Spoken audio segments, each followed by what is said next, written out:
desmielinizantes. ¿Qué quiere decir esto? Pues son enfermedades en donde va a haber pérdida de la mielina a nivel de los nervios, y al haber pérdida de mielina pues va a haber un trastorno en la conducción del impulso nervioso, ¿cierto? Una patología muy frecuente que tenemos es la esclerosis múltiple. Esta esclerosis múltiple es un trastorno que se evidencia en personas jóvenes. En la adolescencia se puede ver sobre todo un tipo de esclerosis múltiple que ahorita les muestro, o también se puede ver un poquito más adelante, hacia los 40 años de edad, o un poquito más adelante. El trastorno o la causal más importante de estos pacientes, como les decía, es una desmielinización de los nervios que me lleva a un trastorno en la conducción del impulso nervioso, tanto en la parte sensitiva como en la parte motora, de tal manera que ya podemos, digamos, como predecir los síntomas de estos pacientes, una disminución en la sensibilidad y una disminución en la respuesta motora. ¿De dónde? La enfermedad es lentamente progresiva, no afecta simultáneamente todos los nervios, sino que afecta algunos nervios, ¿sí? Y por ahí comienza el ataque. Por lo general afecta las raíces nerviosas, es decir, donde están comenzando los nervios, es decir, afecta el nacimiento de los nervios, si es por ejemplo del cuello para abajo, a nivel de médula, donde está naciendo el nervio raquídeo, o a nivel de encéfalo, allá en el tallo, donde están naciendo los nervios, los pares craneales. De tal manera que ustedes saben que esos nervios, en la medida que se van extendiendo, dan muchas ramas, entonces se va a empezar a ver afectada esas ramas que están surgiendo a partir de los nervios.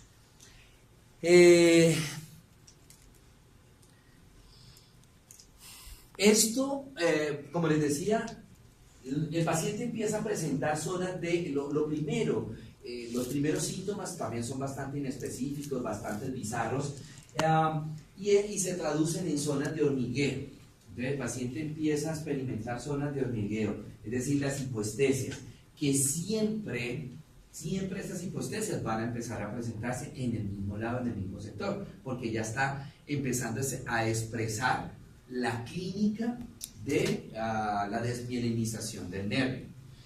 Esa hipoestesia va progresando, pero ese progreso, vuelvo a reiterar, es un progreso lento, es un progreso paulatino, no es un degeneramiento rápido que en cuestión de semanas, no, en cuestión de meses va progresando la hipoestesia y hasta que llega a zonas de anestesia, o sea que pierde la sensibilidad, ¿cierto?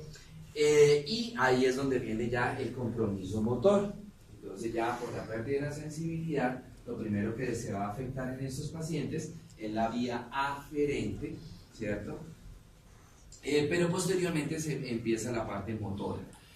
Los nervios que principalmente se van a ver afectados es el nervio óptico, ¿cierto? Es el que por lo general se ha visto con mayor compromiso.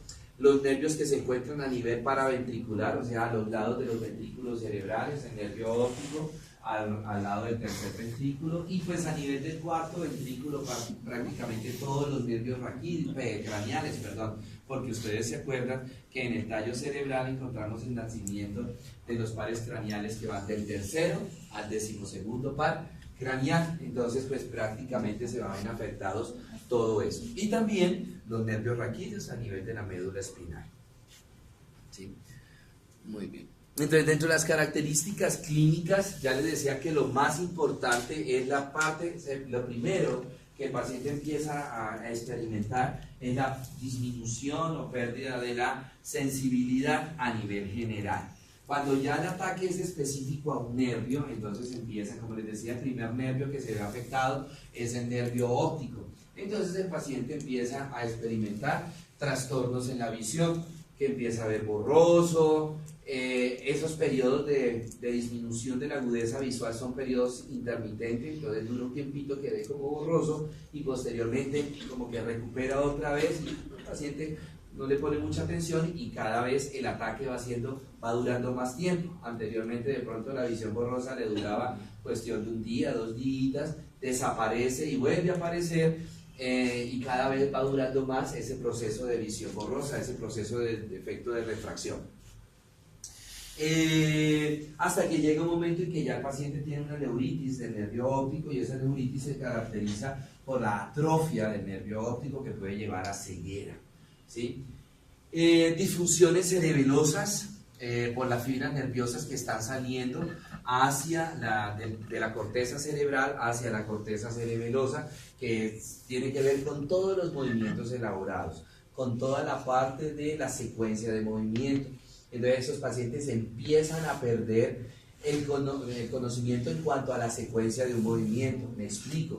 Aquella persona, un ejemplo, que sabía montar cicla, él sabía cuál era la secuencia de movimiento para montar cicla, y empieza a perder esa secuencia de movimiento. Entonces llega un momento en que empieza a olvidar cómo montar cicla, cómo patinar, por así decirlo. Por ejemplo, los futbolistas, los deportistas que saben, por ejemplo, el futbolista que le quiere imprimir efecto al balón, sabe por dónde con su pie le tiene que pegar y por dónde en el balón le tiene que pegar. Toda esa secuencia él la empieza a experimentar. Secuencias, eso le estoy hablando de las secuencias como más elaboradas, pero una secuencia tan sencilla como, por ejemplo, sentarse en una silla, acostarse en una cama, caminar, ¿cierto? Si usted va a agarrar este celular, esto es una secuencia de movimiento, yo sé qué es lo que tengo que hacer para agarrar este celular.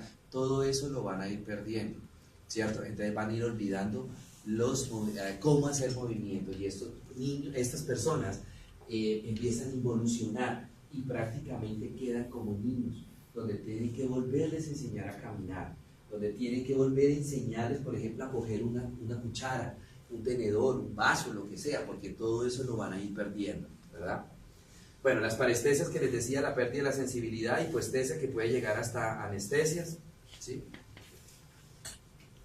Profe, pero eso Marcia dice que evoluciona y ellos vuelven a aprender a hacer todo eso otra vez, ¿o? No, o sea, captan, pero en la medida que la enfermedad va siendo progresiva, van perdiendo toda esa parte de corto plazo. Entonces al principio captan nuevamente y empiezan a volver a caminar, pero en la medida que la enfermedad, porque lastimosamente no hay tratamiento, ¿sí? Entonces pues, siguen evolucionando y en la medida que van evolucionando, van olvidando nuevamente todo eso. ¿Sí? Estos pacienticos de la esclerosis múltiple, que es muy frecuente la enfermedad, de pronto ustedes la han escuchado, muchas personas sufren de esclerosis múltiple. Estos pacienticos, en la medida que la enfermedad va siendo degenerativa, van quedando postrados en una cama, porque ya dejan de caminar, ¿sí? Y pierden sus facultades. No las pierden en el sentido de que no puedan hacerlo porque están incapacitados, sino porque olvidan. Entonces olvidan cómo comer, entonces le tienen que dar de comer, ¿sí? Se vuelven como niños, ¿verdad? Olvidan caminar, gatear, cosas así por el estilo. Bueno, muy bien.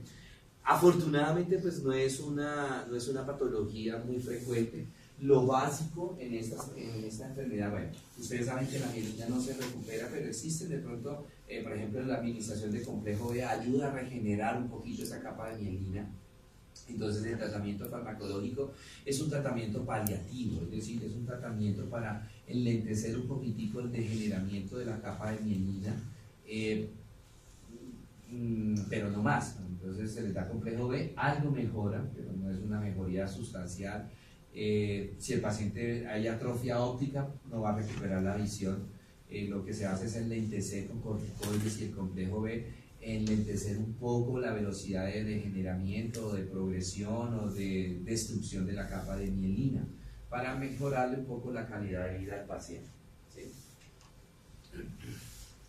Bueno, muy bien. ¿Preguntas hasta el momento?